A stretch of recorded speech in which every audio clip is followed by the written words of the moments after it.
Please welcome the President's Own United States Marine Band.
Ladies and gentlemen, joining the Marine Band, please welcome back the United States Navy Band, Sea Chanters.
Ladies and gentlemen, please return to your tables.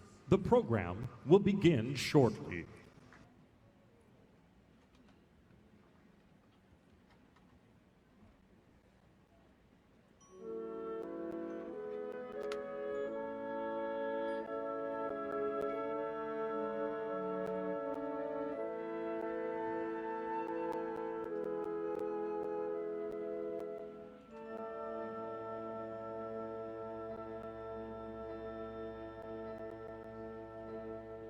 Somewhere a trumpet sounds in the night, a sailor is standing there.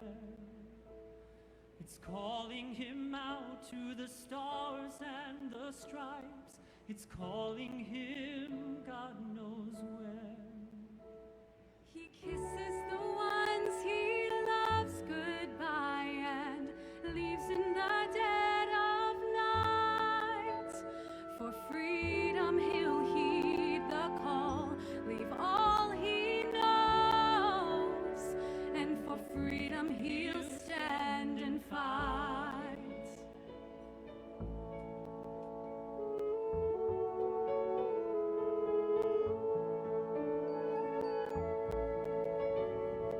And somewhere a man and wife can't believe they're waving their girl goodbye. Forgot all the days of pigtails and curls and candlelit lullabies. If they had their way, she'd stay young forever and never be far from home. But freedom has drawn her heart to danger shore, and for freedom they'll let her go.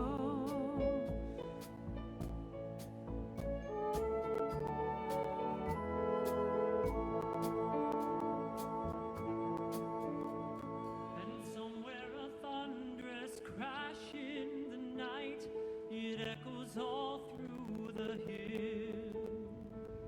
Though many escape its wrath and its rage, a sailor lies wounded still. Remembering the land he loves, he cries, I love you with all my might. For freedom said, I'm her son, whatever comes, and for freedom I'll say goodbye.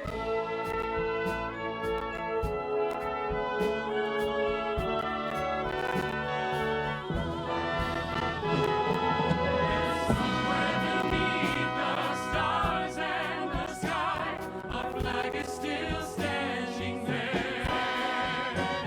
She bled and she fought, one hand under God, but God is still leading us there. She's buried the lives of those before us. She's buried the bold and brave. For freedom she holds our hopes and hands up high, and for freedom she'll ever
Ladies and gentlemen, please return to your tables. The program will begin shortly.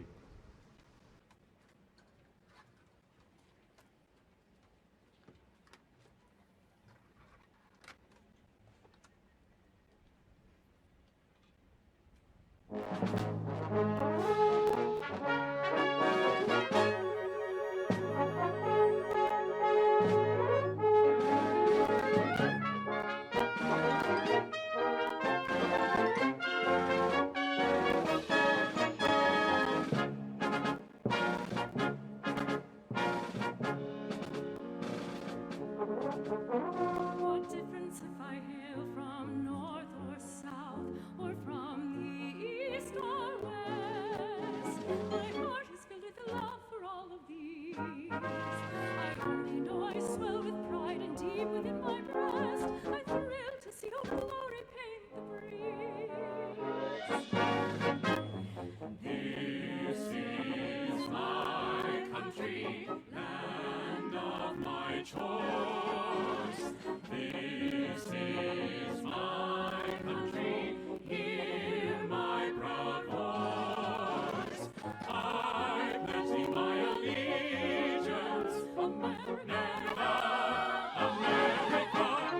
This is my country to have and to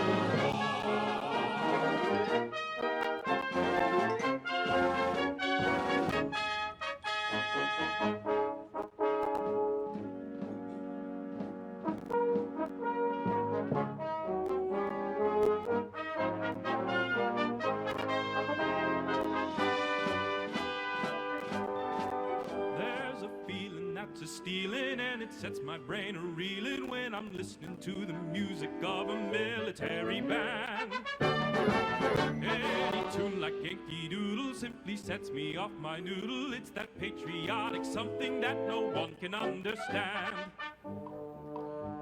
That melody untiring, ain't that inspiring? Hurrah, hurrah, we'll join the Jubilee. And that's going some for the Yankees, by gum, red, white, and blue.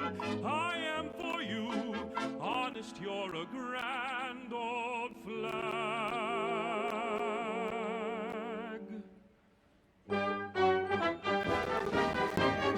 You're a grand old flag, you're a high-flying flag, and forever in peace may you wave. You're the emblem of the land I love, the home of the free and the brave. Every heart beats true for the red, white, and blue, where there's never a boast or brag. But should old acquaintance be forgot, Keep your eye on the grand old, I am a grand old eye on the grand old flag.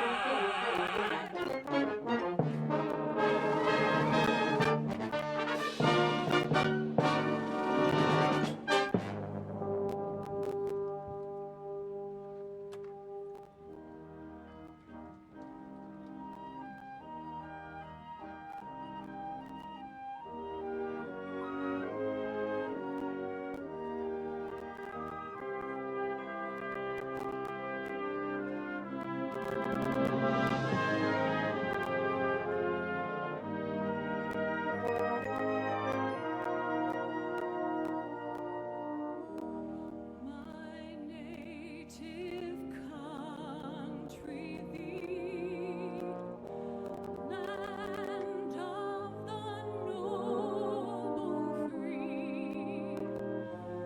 Thy name I love. I love thy rocks and rills, thy woods and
Ladies and gentlemen, please welcome the Secretary of the Interior, David Bernhardt.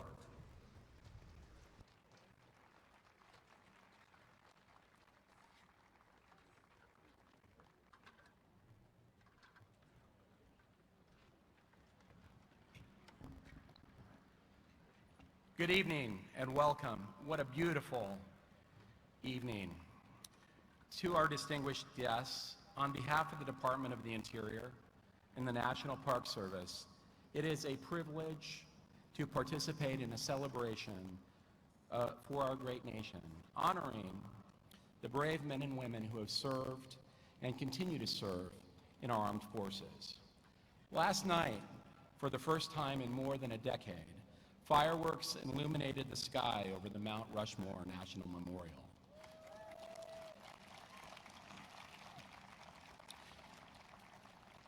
It was an event that would not have happened without the leadership and the enthusiasm of President Trump. For those of you that were not there, it was spectacular, and the president's speech was unifying and inspiring.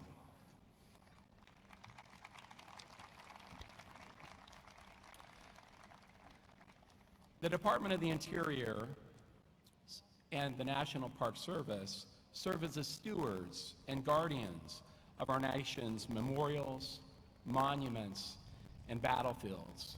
For 87 years, the National Park Service has cared for the south lawn of the White House and the Ellipse, both of which are part of President's Park. President's Park was designed by President Washington and Pierre L'Enfant.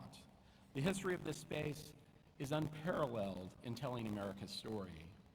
I also want to remind everybody that it was on July 3rd that John Adams described in 1776 his vision for how we should celebrate our nation's independence.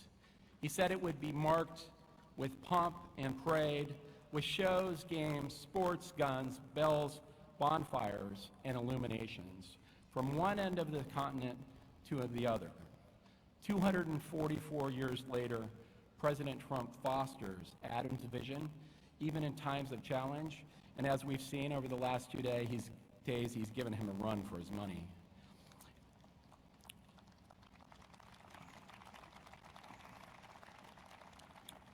Adams recognized that the celebration of independence would bring the American people together. By doing so, we can each reflect upon and appreciate those founding principles and freedoms that unite us. President Trump recognizes that these principles must be guarded and protected to be maintained. Often, the responsibility of protecting our freedoms from assault has fallen to those who served in our armed services. So tonight, we recognize and express our appreciation to all the men and women who have served and fought for the principles and freedoms that make America a great nation. Thank you. Happy Independence Day, and God bless America.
Ladies and gentlemen, welcome to Salute to America. We will begin by honoring our military service members and their families with the playing of the Armed Forces Medley. We invite those of you in the audience who are currently serving or have served, or if you have a loved one who is currently serving or has served, to please stand and show your spirit as your service song is played. The United States Coast Guard.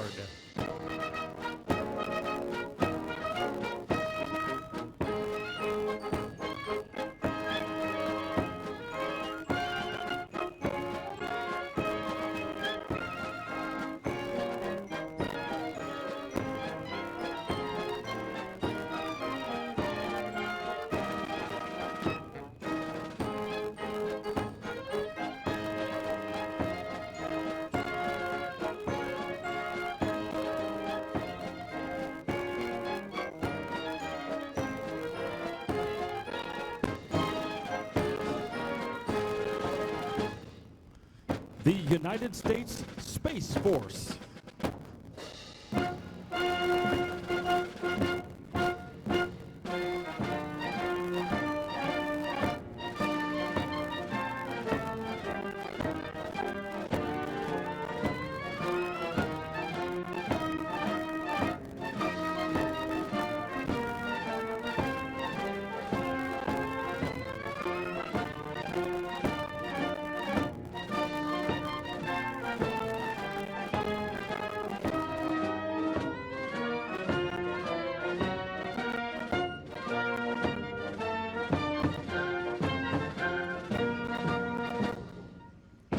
The United States Air Force.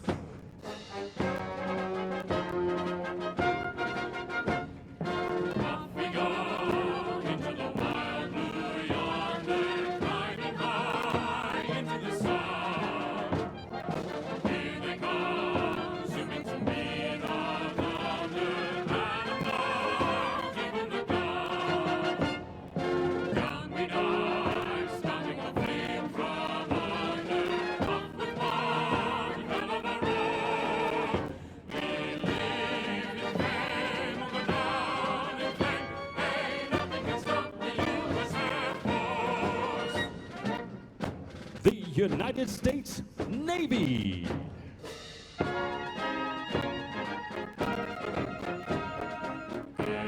Anchors away, my boys, anchors away. Farewell to foreign shores, we sail at break of day, of day. Last night ashore, drink to the full, until we meet once more. Here's wishing you a happy voyage home. The United States Marine Corps.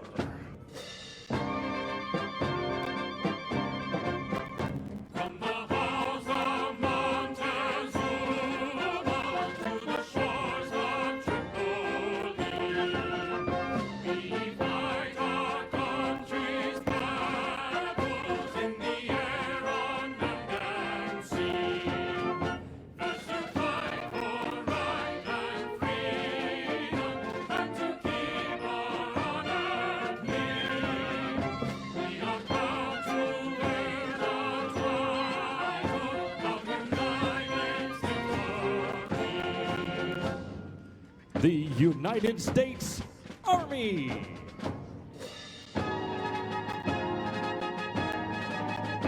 First to fight for the right and to build the nation's might, and the army goes rolling along.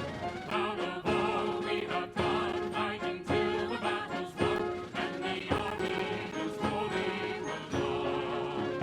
For it's high, high, hey, the army's on its way. Count off the pins from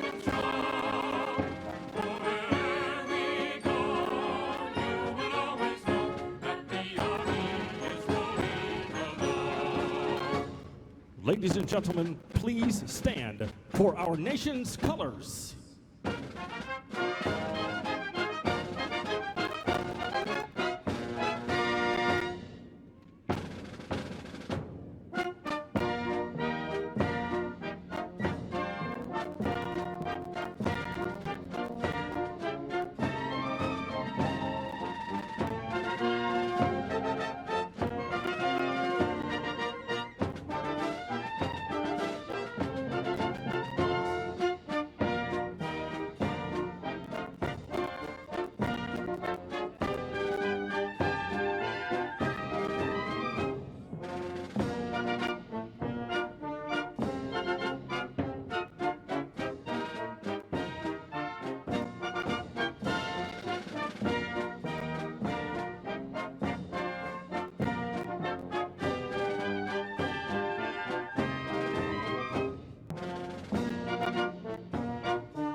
Ladies and gentlemen, the President of the United States and First Lady Melania Trump.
Ladies and gentlemen, from the United States Army Golden Knights, please welcome Sergeant First Class Ryan Reese. Mr. President, Madam First Lady, guests, and the American people, it's truly an honor to be here this evening. I'd like to direct your attention high overhead to the beautiful sky behind us and our distinctively painted Bombardier Dash 8 aircraft that is flying at an altitude of 12,500 feet.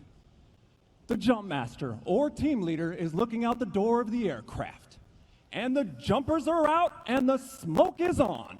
We now have members of the Army Golden Knights rapidly approaching speeds of 120 miles per hour. The initial part of the formation is called the base, and it forms quickly as these jumpers use their hands, arms, legs, and shoulders to safely complete the formation. They now separate and perform our bomb burst maneuver. Ladies and gentlemen, the high-flying black and gold of your very own United States Army parachute team, the Golden Knights.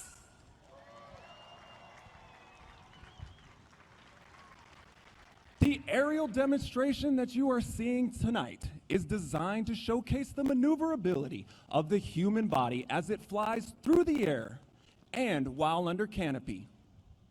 These jumpers are performing 3 separate maneuvers for you this evening. 1 was a mass formation that we just witnessed. 2 will be a side-by-side canopy formation. And 3, the ever-difficult 1,200 square foot drop flag. The jumpers performing for you this evening are Sergeant First Class Trey Gullick, Sergeant First Class Chad Riddlebaugh.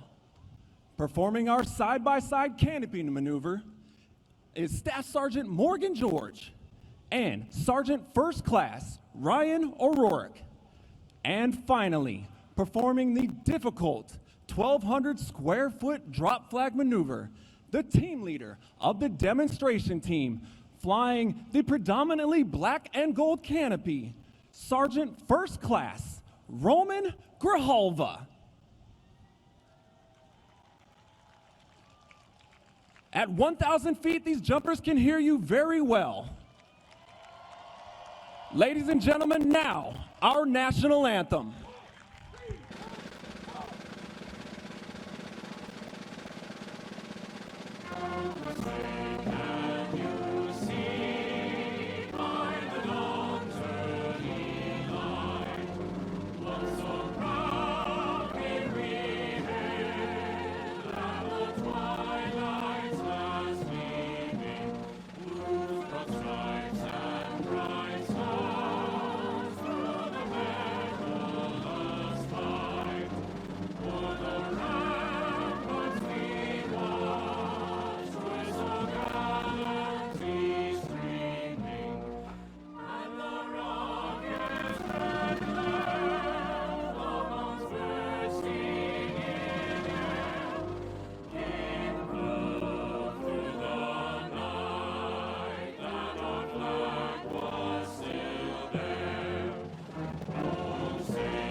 Ladies and gentlemen, the President of the United States.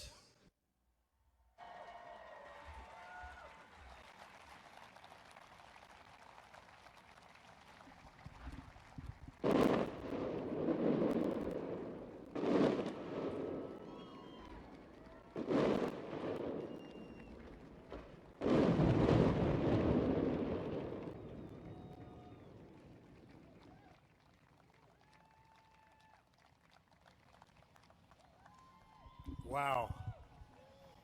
You having a good time? Members of Congress, members of my cabinet, and my fellow Americans, the First Lady and I are delighted to welcome you to the second annual Salute to America. On this wonderful day, we celebrate our history, our heroes, our heritage, our great American flag, and our freedom. Happy 4th of July to everyone. I want to thank the U.S. Army Golden Knights for that truly awe-inspiring display, tremendous talent. The Golden Knights and every member of the armed forces here this evening, we just want to say that you have earned the eternal gratitude of our entire nation. 244 years ago in Philadelphia, the 56 signers of our Declaration of Independence pledged their lives, their fortunes, and their sacred honor to boldly proclaim this eternal truth that we are all made equal by God.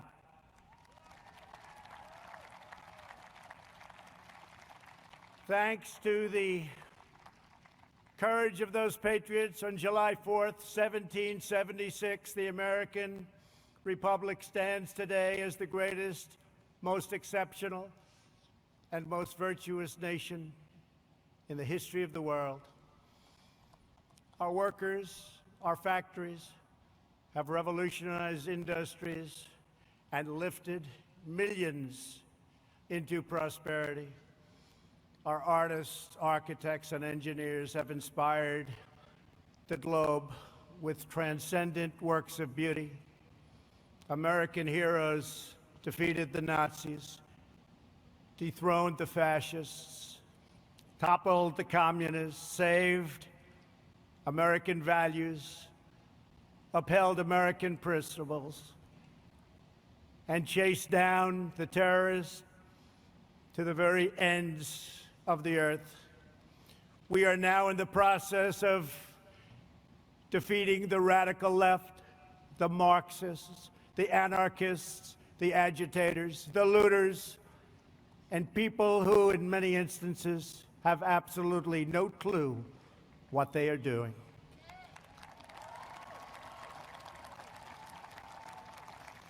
Our inventors, scientists, doctors, and researchers have improved the lives of billions and billions of people all around the world. Our brave astronauts planted the American flag on the moon, and America will be the first nation to land on Mars. All Americans living today are the heirs of this magnificent legacy. We are the descendants of the most daring and courageous people ever to walk on the face of the earth. We inherit their towering confidence, unwavering enthusiasm, their unbridled ambition, and their unrelenting optimism.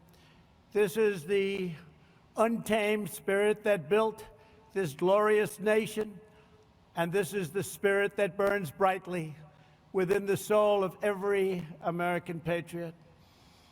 That is why we pay tribute to generations of American heroes whose names have etched on our monuments and memorials and in the pages of history and in the hearts of a very grateful people.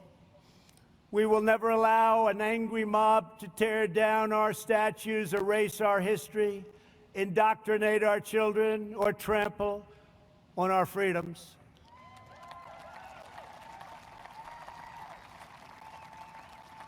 We will safeguard our values, traditions, customs, and beliefs. We will teach our children to cherish and adore their country so that they can build its future. Together we will fight for the American dream, and we will defend, protect, and preserve American way of life, which began in 1492 when Columbus discovered America. Jobs and companies are coming back to our country like never before. The power of tariffs being imposed on foreign lands that took advantage of the United States for decades and decades have enabled us to make great trade deals where there were none. Tens of billions of dollars are now paid to the United States Treasury by these same countries. But there and then, we got hit by the virus that came from China. And we've made a lot of progress. Our strategy is moving along well.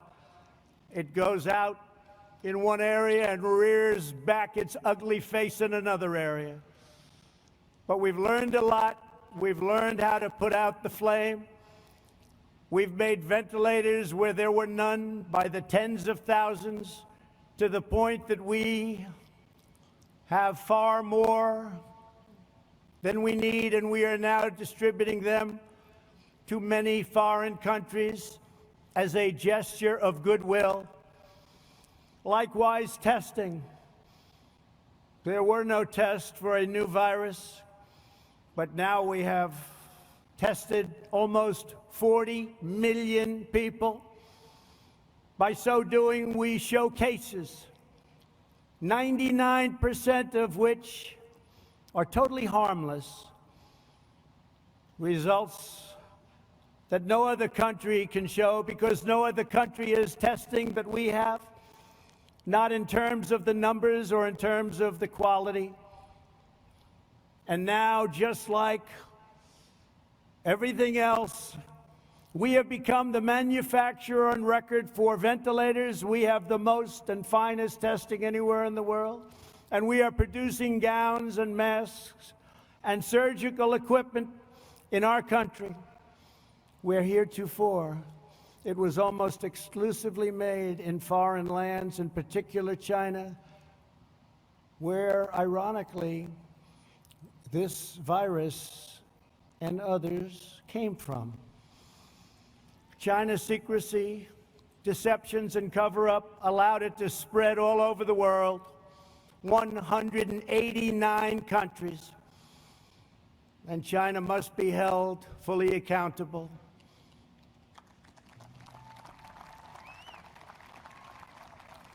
With respect to remedies, we are now doing unbelievably well and are in deep testing on vaccines, treatments, and therapeutics.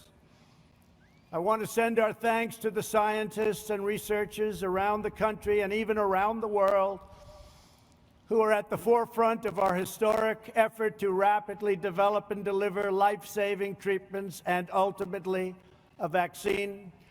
We are unleashing our nation's scientific brilliance, and will likely have a therapeutic and/or vaccine solution long before the end of the year.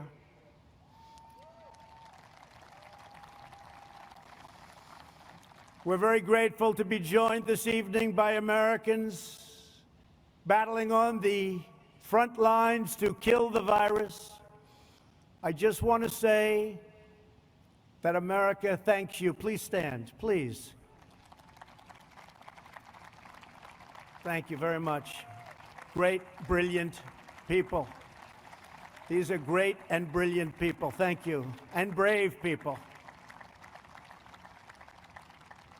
Our movement is based on lifting all citizens to reach their fullest God-given potential. Never forget, we are one family and one nation. This rich heritage belongs to every citizen, young and old, first generation American. We want to go from first generation to 10th generation. It matters not. We are American. We are from the USA. This great heritage belongs to citizens of every background and of every walk of life.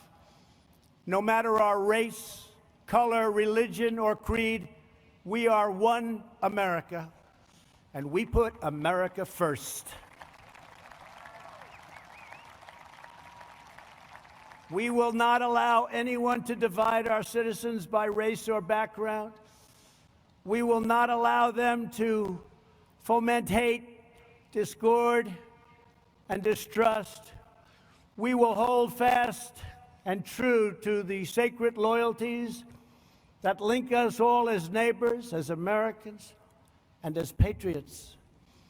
In every age, there have always been those who seek to lie about the past in order to gain power in the present. Those that are lying about our history, those who want us to be ashamed of who we are not interested in justice or in healing. Their goal is demolition. Our goal is not to destroy the greatest structure on earth, what we have built, the United States of America, to build a future where every family is safe, where every child is surrounded by love, where every community has equal opportunity, and every citizen enjoys great and everlasting dignity. Our past is not a burden to be cast away. It is not a miraculous foundation that will lift us to the next great summit of human endeavor. This incredible story of American progress is the story of each generation, picking up where the last finished, linked by time, by fate, and the eternal bonds of our national affection. Those who would sever those bonds would cut us off from the wisdom, the courage, the love, and the devotion that gave us everything we are today and everything we strive for tomorrow. We cannot let that happen. We will not throw away our heroes. We will honor them, and we will prove worthy of their sacrifice. These are great heroes.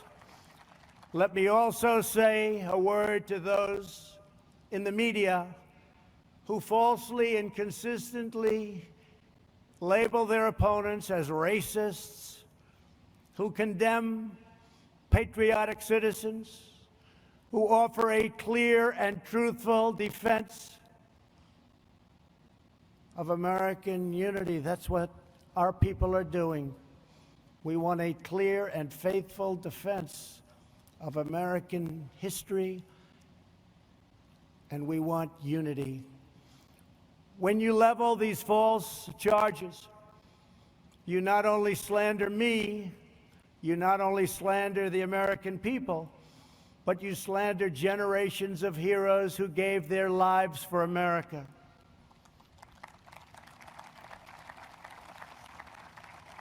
You slander people much braver and more principled than you. You're slandering the young men who raised the flag at Iwo Jima and those who perished fighting for freedom in the Civil War. You slander them. You are dishonoring their great legacy and their memory by insisting that they fought for racism and they fought for oppression. They didn't fight for those things. They fought for the exact opposite. We will not let the legacy of these heroes be tarnished by you. The more you lie, the more you slander, the more you try to demean and divide, the more we will work hard to tell the truth, and we will win.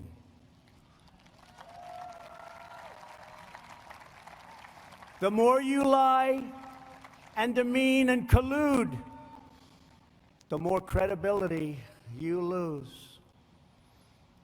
We want to bring the country together, and a free and open media will make this task a very easy one. Our country will be united. After all, what do we all want? We want a strong military, great education, housing, low taxes, law and order. We want safety. We want equal justice. We want religious liberty. We want faith and family and living in great communities and happy communities and safe communities. And we want great jobs, and we want to be respected by the rest of the world, not taken advantage of by the rest of the world, which has gone on for decade after decade. We should all want the same thing. How can it be any different than those things? The more bitter you become, the more we will appeal to love and patriotism, and the more we will rise above your hate to build a better future for every child in our great country. To celebrate America's majestic inheritance, yesterday I signed an executive order to create a brand new monument to our most beloved icons. The National Garden of American Heroes will be a vast outdoor park that will feature the statues of the greatest Americans who have ever lived. We will honor extraordinary citizens from every community and from every place and from every part of our nation. Great men and great women, people that we can look up to forever. Families will be able to walk among the statues of titans, and we have already selected the first 30 legacies and 30 legends. And why don't we start with a man who's been very unfairly treated, who 2 years ago, 3 years ago, especially 5 or 6 years ago, people would have said it's impossible to even attempt to try and disturb his incredible legacy and success. George Washington, Thomas Jefferson, Betsy Ross, Alexander Hamilton, Benjamin Franklin, John Adams, James Madison, Dolly Madison, the great Frederick Douglass, Abraham Lincoln, Harriet Tubman, Harriet Beecher Stowe, Joshua Lawrence Chamberlain, Clara Barton, Daniel Boone, Davy Crockett, Henry Clay, Susan B. Anthony, Booker T. Washington, Orville and Wilbur Wright, who are looking down, and you're going to see some planes like you have never seen before, because we build them better than anybody in the world. Greatest Air Force, the greatest fighters, the greatest everything. You're going to be seeing something. I just wonder what Orville and Wilbur would have been thinking if they ever got to see that. But they're looking, they're checking it out right now along with us. Amelia Earhart, a great, great athlete. No matter where he went, he was the best athlete. Jackie Robinson. George S. Patton, General Patton. He didn't know how to lose. He didn't know how to lose. General Douglas MacArthur. Audie Murphy. The great Billy Graham. An incredible man, respected by everybody. Martin Luther King. President Ronald Reagan, Krista McAuliffe, and Antonin Scalia. So those are just a few of the people we'll be naming, and things are subject to change. But once we make that decision, those great names are going to be up there, and they're never coming down. They have just been an incredible group, and we are going to do this in a very democratic way, frankly. We're going to take names and suggestions. We're going to have committees, and we're going to pick the greatest people that this country has ever known, the most respected people, the people that helped us the most, and the people that we can look up to and that our children and grandchildren and great-grandchildren can look up to into the future. And they can say, isn't America just a tremendous place? So thank you. That'll be very exciting. The patriots who built our country were not villains. They were heroes whose courageous deeds improved the earth beyond measure. The beauty and the glory of our constitutional system is that it gives us the tools to fight injustice, to heal division, and to continue the work of our founding fathers by expanding and growing the blessings of America. If you believe in justice, if you believe in freedom, if you believe in peace, then you must cherish the principles of our founding and the text of our Constitution. It's our founding and our Constitution. It is a firm foundation upon which all progress is achieved. That's why our country is so strong, even despite terrible things that happen over the generations. Here this evening are a number of heroes who risked their own lives to uphold these values and to keep our communities and our country safe. We are joined by the outstanding law enforcement officers who have been able to fight on the front lines protecting our cities, many of them facing down violent assaults from very bad people.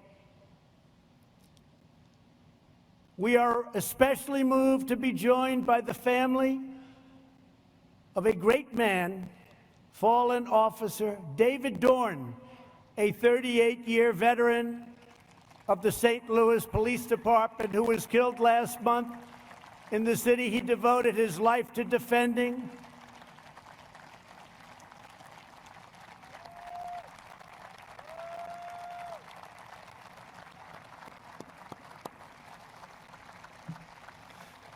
And to David's great family, I want to thank you very much. The American people will always support the courageous men and women of law enforcement, and nobody embodies that better than David. Thank you very much. Please.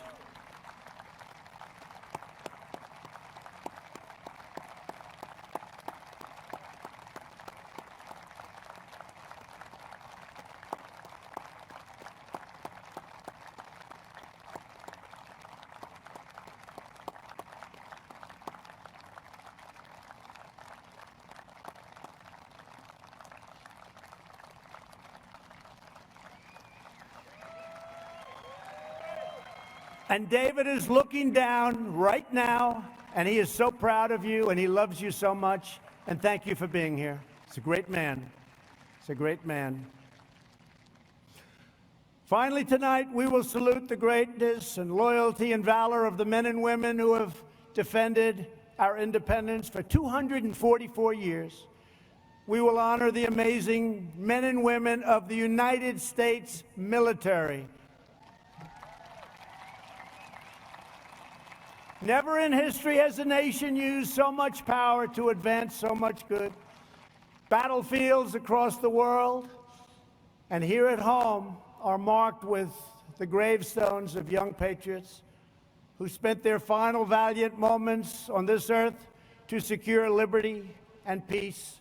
Every child should be taught the military heroes who fought and died to make us free. These are great people. These are great, great heroes indeed. And our greatest leaders and heroes should be recognized and even immortalized for coming generations to see. You know that. This will make our country even stronger, long into the future.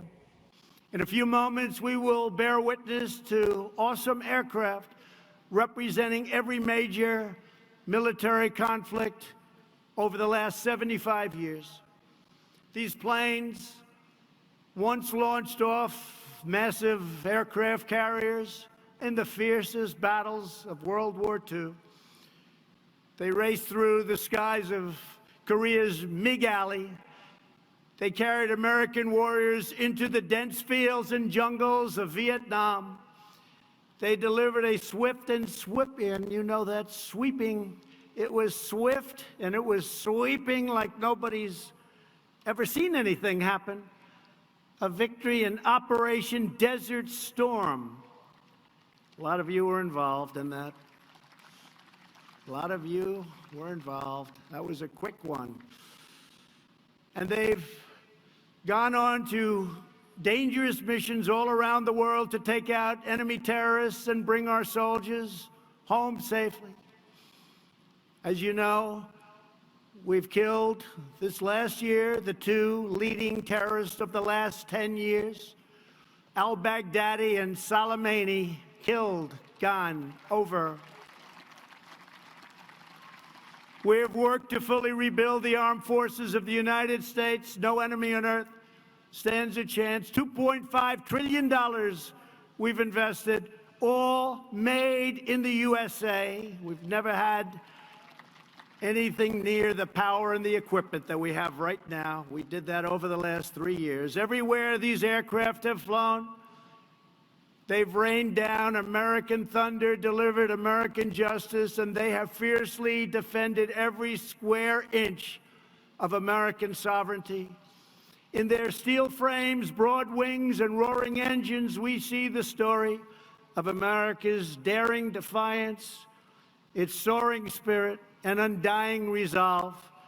Throughout our history, our country has been tested and tried, but we have always fought to victory. Whenever our way of life has been threatened, our ancestors have responded with the same resounding answer as those first patriots who fought for independence. We are Americans, and we never back down, we never give in, and we never give up, and we will never yield defense of our nation. We love our nation. We will only fight to win. Today, we thank God for the gift of life and for the blessing of liberty. We honor the legends of our history, the glories of our founding fathers, and the giants of the past, the heroes of today, who keep us safe, who keep us strong and proud, and who keep us free. Once again, happy July 4th to all. Our country is in great shape. Our military has never been stronger, and many, many good things are going to happen. Next year will be one of the greatest years we've ever had. I want to thank our men and women. They are so good, of the National Park Service, Air Traffic Control, and the United States military. God bless you. God bless our heroes. God bless America. And now, let the flyovers begin. Thank you very much. Thank you.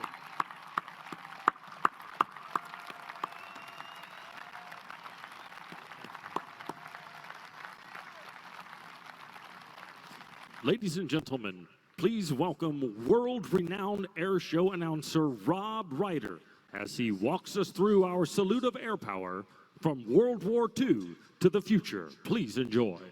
Good evening, Mr. President and Madam First Lady and distinguished guests. I'm Rob Ryder, and I'm honored to be your narrator for an aerial review to celebrate our Independence Day.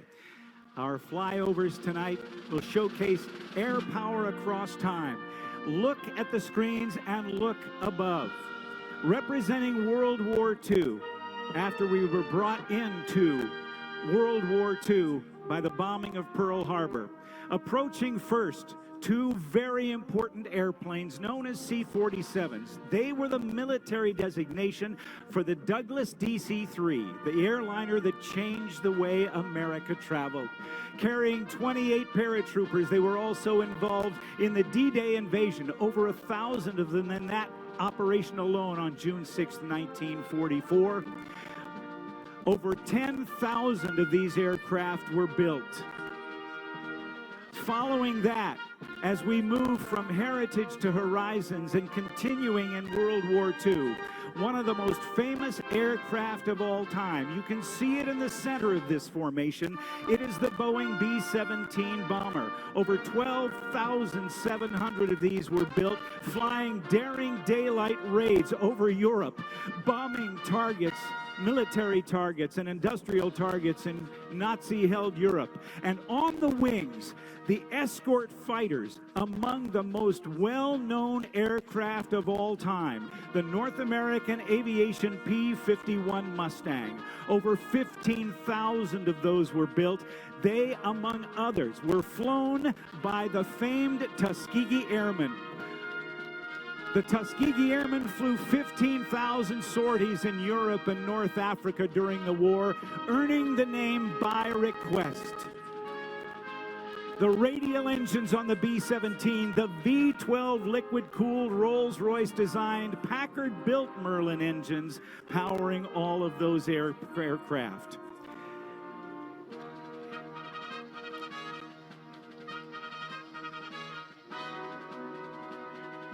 Of the more than 15,000 of those P-51s built between 1940 and 1945, about 160 remain flyable in the world today.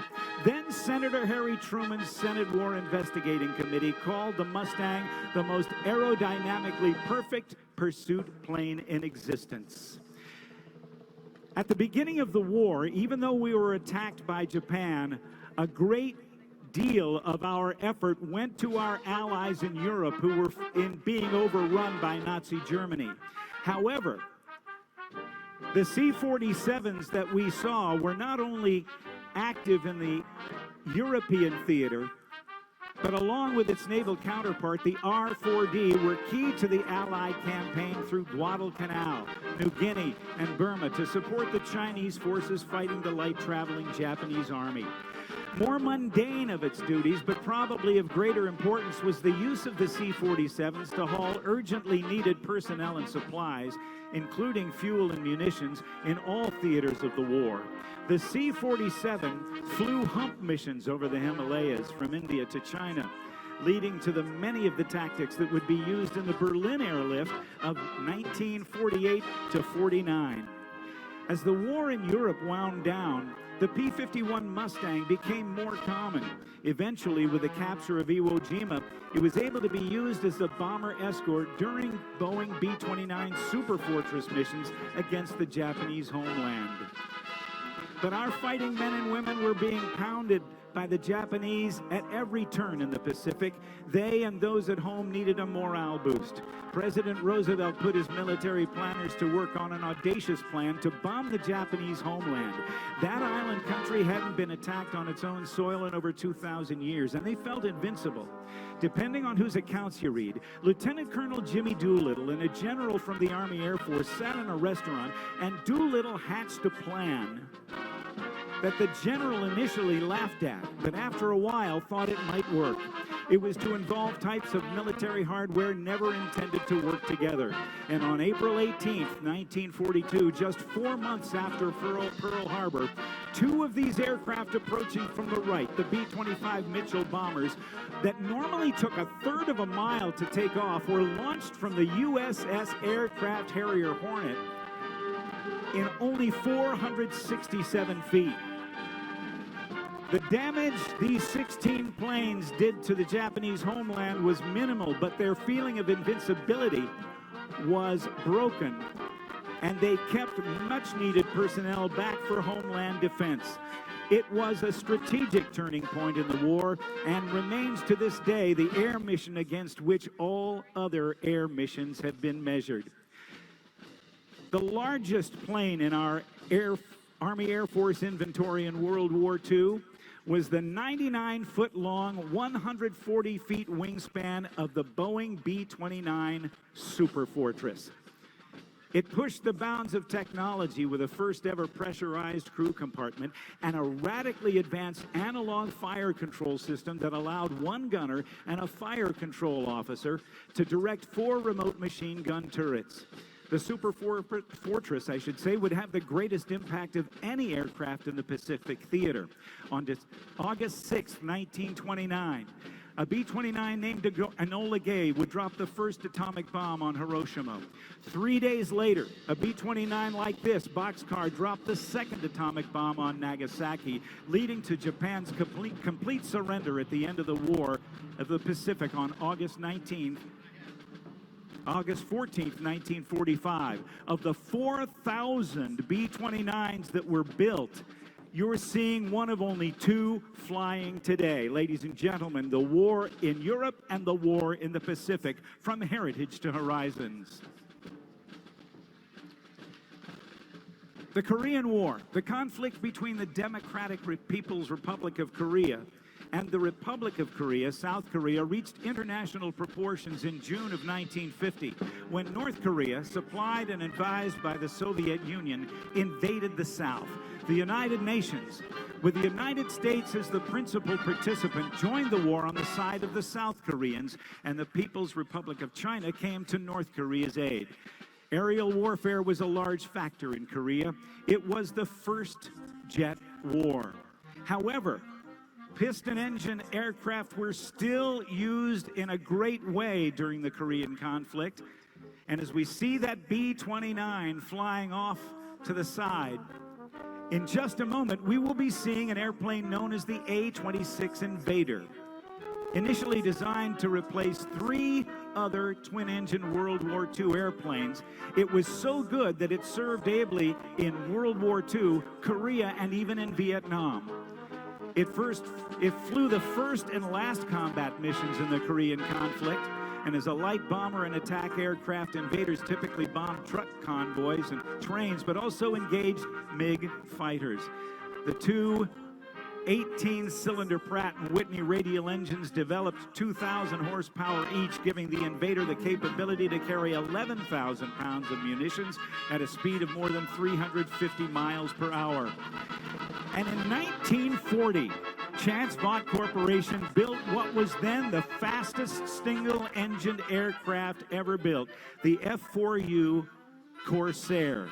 The bent wing bird, as it was known, it achieved a forward speed of 400 miles per hour with its 2,000 horsepower R2800 Pratt & Whitney radial engine.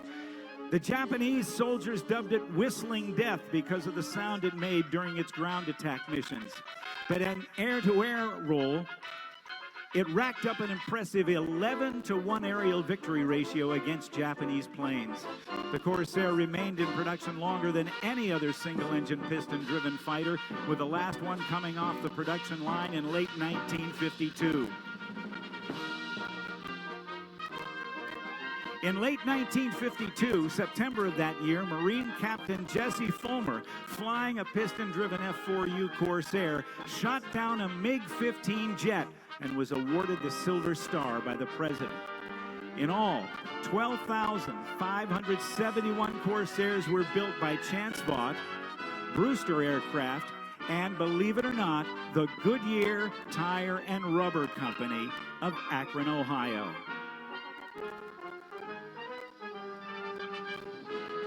At the beginning of the conflict, our straight-wing Lockheed Shooting Stars were totally outclassed by the swept-winged Russian MiG, but we rushed into production a swept-wing fighter by North American Aviation called the F-86 Saberjet. It racked up a better than 10-to-1 victory ratio, but sadly, the F-86 that we had hoped to have flying here this evening came up with a mechanical problem and was unable to be here. Coming through on the screens now from the right, you can see the Douglas Invader, the light bomber. In the picture with it, you can see the bent-wing bird on that Chance Vought Corsair with its huge engine and a huge propeller. And then from P-51 to F-51 as the new designation of the young United States Air Force. On the right wing, the Mustang also served ably during the Korean conflict. Let's listen.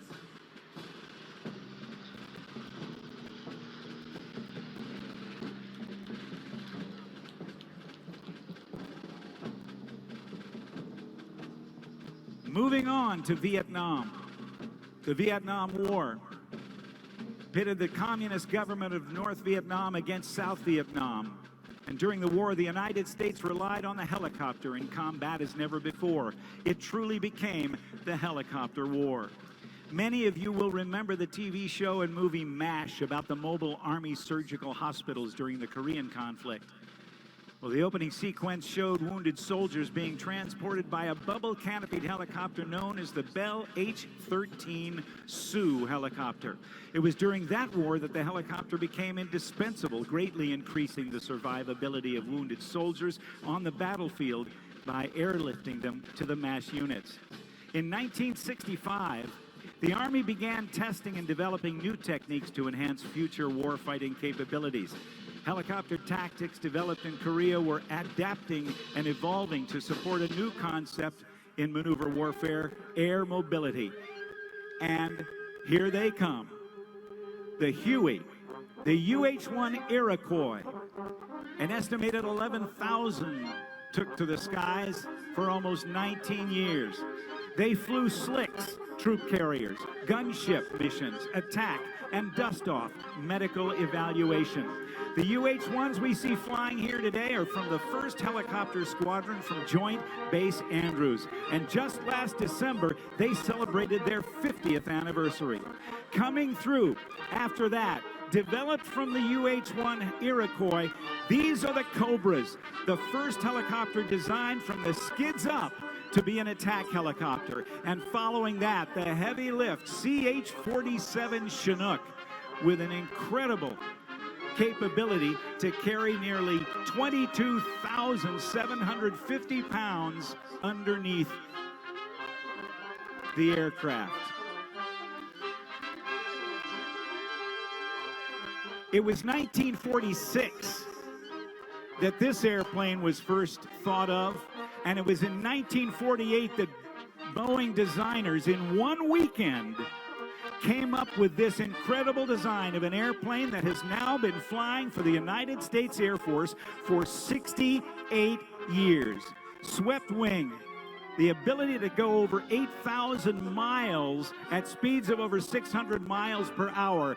This, ladies and gentlemen, one of the triad of the Air Force's bomber capabilities, the B-52 Stratofortress.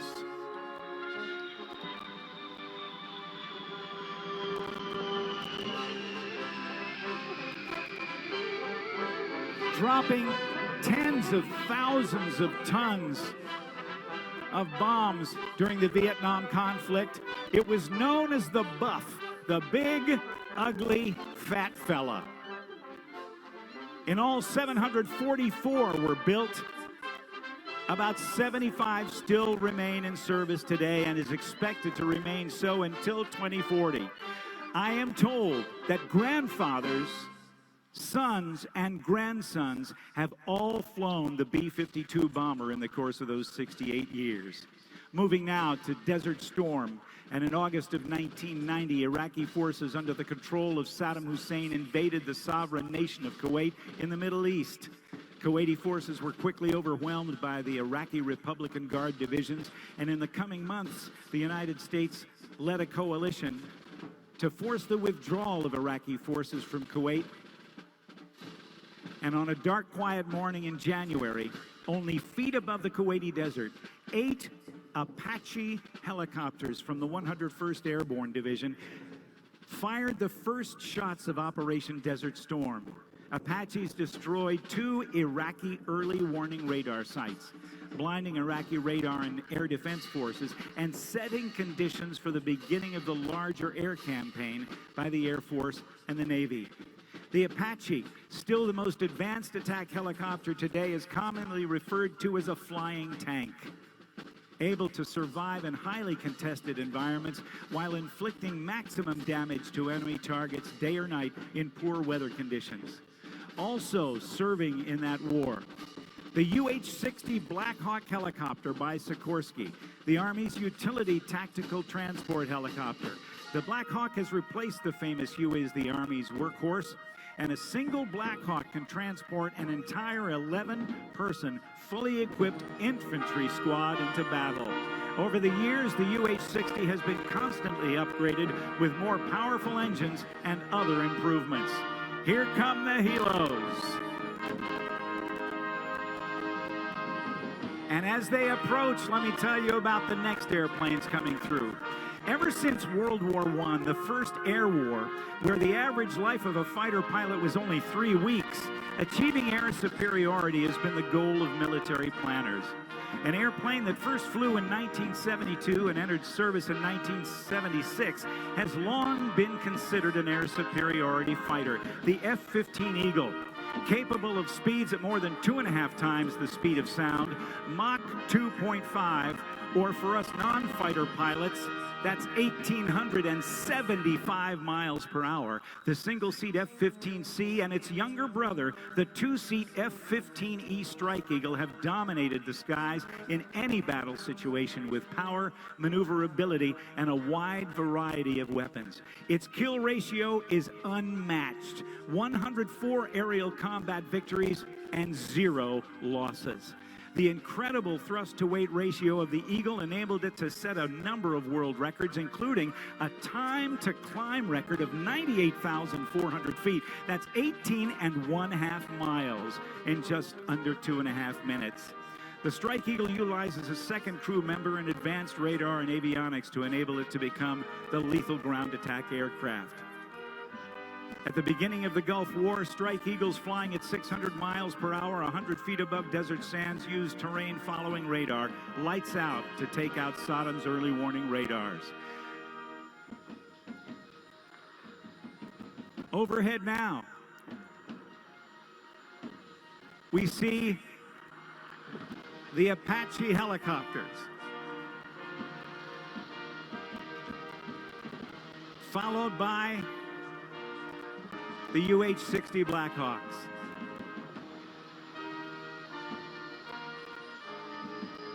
And here come the Eagles.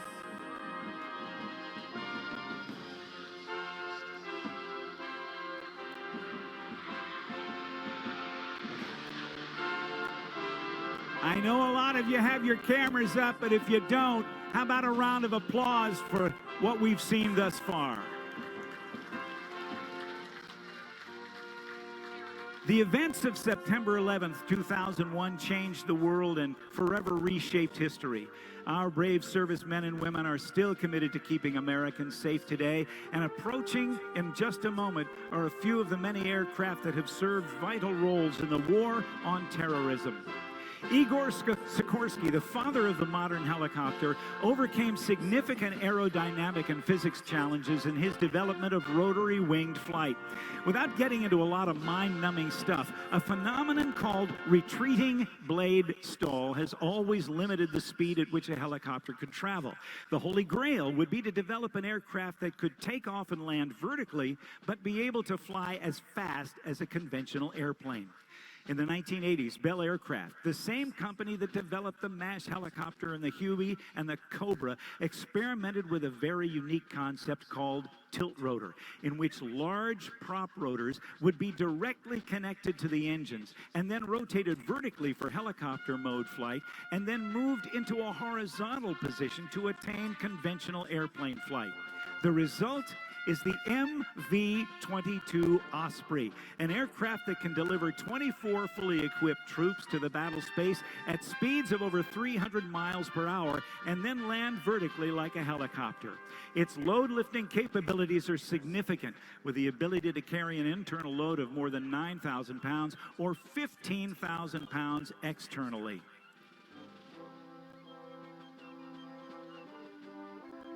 The pilot of the Osprey has to have his or her left thumb working, because if it doesn't, they can't rotate those prop rotors down.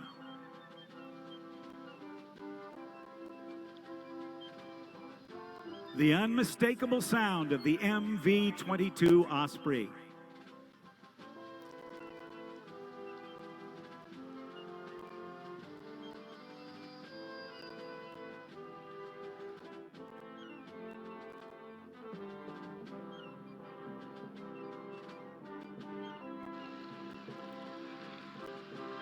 An integral part of the team fighting the global war on terror is the U.S. Coast Guard, that has the responsibility of patrolling and protecting 100,000 miles of U.S. coastline and inland waterways. In existence since 1790, it's the smallest branch of our military. In fact, the entire active duty force of the Coast Guard could fit into Nationals Park. Here we see, in formation, in the lead, the Sikorsky Jayhawk and the MH-65 Dolphin helicopter.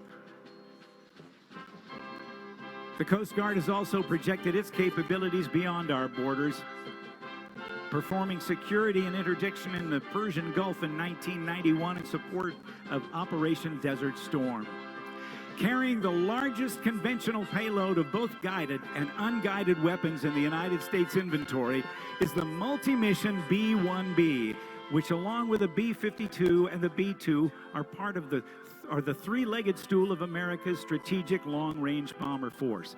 The B-1 Lancer, or the Bone as it is known, look at this. A 181-foot wingspan can fold them back to 78 feet.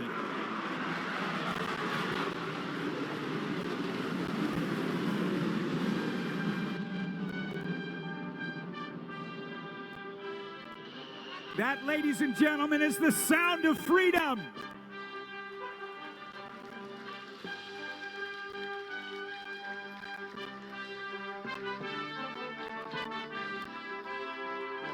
And only a few airplanes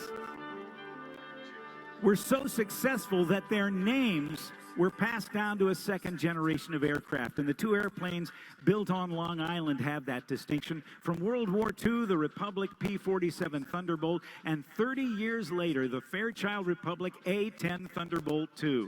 Built for close air support, flying low and slow, the Warthog was built around a very potent 7-barreled cannon, the GAU-8 Avenger, firing 30-millimeter shells the size of Coke bottles at a rate of 4,000 rounds per minute. That's 65 rounds each second. It totally earned its name, Tank Killer. The future is now. Since the early days of aviation, air crews have wanted to get more gas without having to land and keep going. Early attempts to refuel in midair involved a guy standing on the wing of an airplane while another flew overhead, dangling a hose. But over the years, the art of aerial refueling, or if I may use the indelicate phrase, passing gas, has become refined. Since just after World War II, though, there have been basically only 3 different airplanes from the Air Force tasked with the job of mid-air refueling.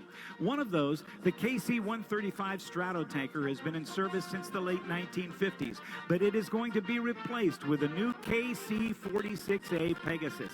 It may look familiar to you because it's based on the Boeing 767 airliner.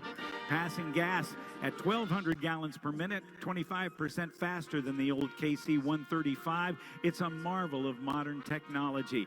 It's kind of like going from a car with a cassette player, you remember those, to a brand new vehicle with Apple CarPlay. Additionally, the Pegasus will offer significantly increased cargo, passenger, and aeromedical evacuation capabilities. And as we've looked at several generations of airplanes in the last half hour, and I've been talking about them at air shows around the world, the last thing that was thought of by military planners was, well, maybe the first thing was how many airplanes would it take to destroy a target? Well, now it's changed. It's how many targets can one aircraft destroy? Approaching now one of the most unique aircraft, even in service since 2003. This is the B-2 Spirit. Following along behind the KC-46, And the aircraft now in sight. A flying wing. Jack Northrop's dream from 1949 with a 186-foot wingspan doesn't look like anything we've ever seen. It can carry conventional bombs from 500-pounders to the GBU-57, or even the 30,000-pound massive ordnance penetrator to nuclear weapons. The B-2, only 20 of them in existence, will continue to serve our country for many years to come. Overhead now, the F-22 Raptor. The Raptor's 2 engines produce a total of 70,000 pounds of thrust, and its stealthy design allow it to accelerate faster than the speed of sound without using the afterburner. It's called Super Cruise. In its air show performances, the Raptor shows incredible maneuverability, able to do a backflip, almost standing still in the air at 3,000 feet, or doing a tail slide, nose straight up, going backwards under complete control. And the newest fighter aircraft for the United States military is the F-35 Lightning II, named after the famed World War II P-38 Lightning. There's a version for the Air Force, one for the Navy, one for the Marine Corps, and 8 partner nations share those airplanes as well. They give the U.S. and its allies the power to dominate the skies anytime, anywhere. The F-35 is an agile, versatile, high-performance, multi-role fighter that combines stealth, sensor fusion, and an unprecedented situational awareness. The F-35's helmet-mounted display is the most advanced system of its kind. All the intelligence and targeting information an F-35 pilot needs to complete the mission is displayed on the helmet's visor. And 6 super-sensitive cameras mounted on the outside of the aircraft allow her or him to look in any direction and have visual acuity far greater than the naked eye, day or night. The pilot can look down the floor of the cockpit and see right through it. It's like X-ray vision, simply astounding. We'll see today 2 of the B models from the United States Marine Corps. But in all, over 535 of the F-35s are now flying today, with over 1,000 pilots and having reached initial operating capability here in the United States. Ladies and gentlemen, no aerial display would be complete without some very good friends of mine. They represent the greatest military jet demonstration teams on the face of the earth. They are from Naval Air Station Pensacola. They are the Blue Angels. And they are the Thunderbirds from Nellis Air Force Base in Nevada. The Blues are commanded by Commander Brian Kesselring, and the Thunderbirds led by Lieutenant Colonel John Caldwell. The Thunderbirds flying the F-16 Fighting Falcon that has been in service with the United States since the mid-1970s. And the Blue Angels flying the famed FA-18 Hornet, also in service with the United States Navy and Marine Corps since the 1970s as well. I want you to join with me as we wait for these aircraft to approach. They have been flying missions all over the country, supporting the work done by so many during this COVID crisis.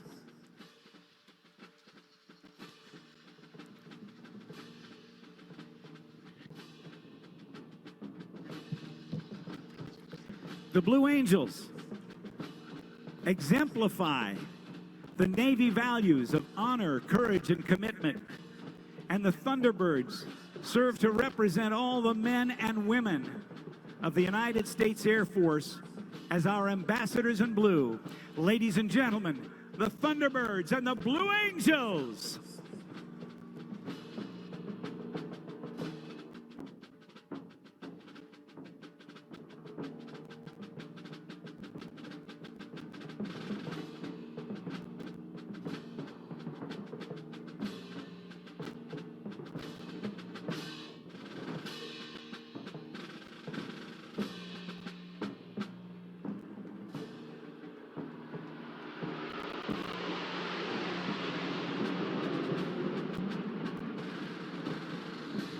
Put your hands together for the Blues and the Birds.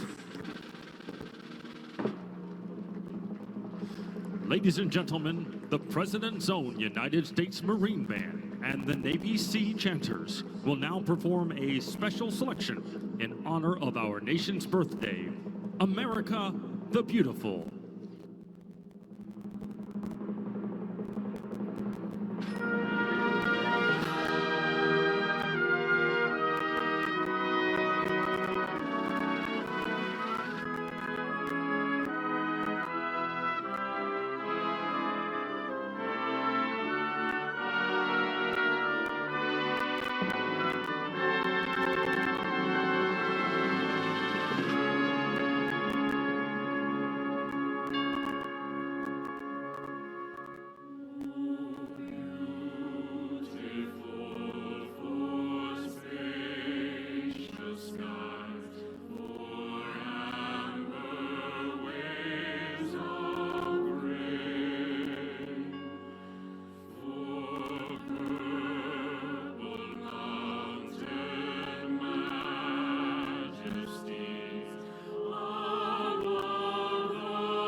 Ladies and gentlemen, please stand and turn your attention to the White House.